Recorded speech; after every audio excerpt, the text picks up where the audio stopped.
योगी ने मुख्तार पर चलाया ऐसा डंडा जिसको मुख्तार कभी नहीं भूल पाएंगे।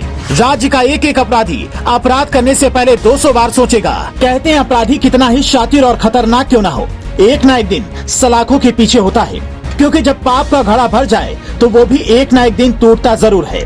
योगी आदित्यनाथ ने जब से सत्ता संभाली है, अपराधियों के लिए योगी का काल सर्वनाश काल बन गया है और वे सलाखों के पीछे जेल की रोटी तोड़ने को मजबूर हैं।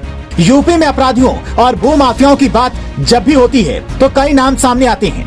उन नामों में से एक नाम मुख्तार अंसारी का है। फिलहाल अगर मुख्तार की बात करें तो मुख्तार जेल में जिंदगी की दुआ मांग रहा है, क्योंकि योगी का डंडा मुख्तार के पूरे खानदान, रिश्तेदार, संबंधी सब पर चल रहा है और सभी योगी की पुलिस से पानी पीकर पनाह मांग रहे हैं।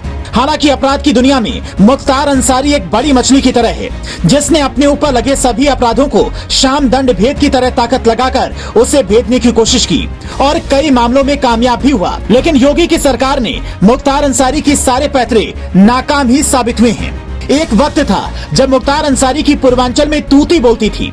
योगी सरकार के सत्ता में आने से पहले सरकार चाहे सपा की हो या बसपा की, हर सरकार में मुख्तार का जलवा रहा। अपराधों को ढकने के लिए मुख्तार 1995 में राजनीति के मैदान में उतरा। 1996 में पहली बार बसपा के टिकट पर मऊ सदर विधानसभा का चुनाव जीता। 2002 और 2007 में निर्दलीय जीतकर सियासी दलों को अपनी ताकत का एहसास कराया।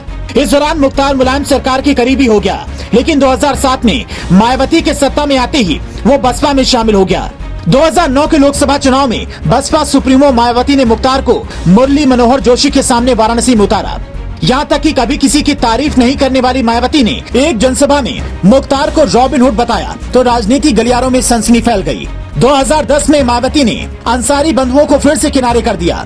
2012 के विधानसभा चुनाव से पहले मुख्तार ने कौमी एकता दल के नाम से नई पार्टी बनाई और मऊ सदर सीट से चुनाव जीता। उसके बाद 2016 में सपा में मुख्तार अंसारी और उनके परिवार को शामिल करने को लेकर यादव परिवार में विवाद हो गया। चाचा भतीजे की लड़ाई खुलकर सामने आ गई। ऐसे में 2017 के विधानसभा चुनाव के दौरान मायावती को फिर मुख्तार की याद आ गई। मायावती ने मुख्तार पर कोर्ट में आरोप न सिद्ध होने का हवाला देकर कौमी एकता दल का बसपा में विलय कर लिया। बसपा उम्मीदवार के रूप में मुख्तार ने 5वीं बार मऊ सदर सीट से जीत हासिल की। 2022 के विधानसभा चुनाव से पहले बसपा ने फिर उससे किनारा कर लिया, लेकिन कहते हैं ना, बकरे की मां कब तक खैर मनाएगी। योगी ने जैसे ही सत्ता संभाली उसके बाद से ही अंसारी के अपराधों का सारा कच्चा चिट्ठा निकालना शुरू कर दिया और नतीजा ये हुआ कि अंसारी पूरी ताकत के बाद भी जेल में सड़ रहा है और योगी की पुलिस का अंसारी को इतना खौफ है कि अपनी जान का खतरा भी बता चुका है। मुख्तार अंसारी की 500 करोड़ से ज्यादा की संपत्ति पर सरकार शिकंजा कस चुकी है। इसीलिए सरकार ने गैंगस्टर एक्ट के तहत माफिया और उसके करीबियों की संपत्ति जब्त की है, जबकि उसके अवैध कब्जे से संपत्तियां या तो मुक्त कराई गई हैं या तो ध्वस्त कर दी गई हैं। मुख्तार के खिलाफ अगर मामलों की सूची देखें तो ये सूची काफी लंबी है। पूरे देश में मुख्तार पर कुल 59 मामले दर्ज हैं। इनमें से 20 मामले कोर्ट में विचाराधीन हैं। मुख्तार पर योगी का ऐसा डंडा चला जिसको मुख्तार कभी भूल नहीं पाएगा और राज्य के बाकी अपराधी अपराध करने से पहले 100 बार सोचेंगे।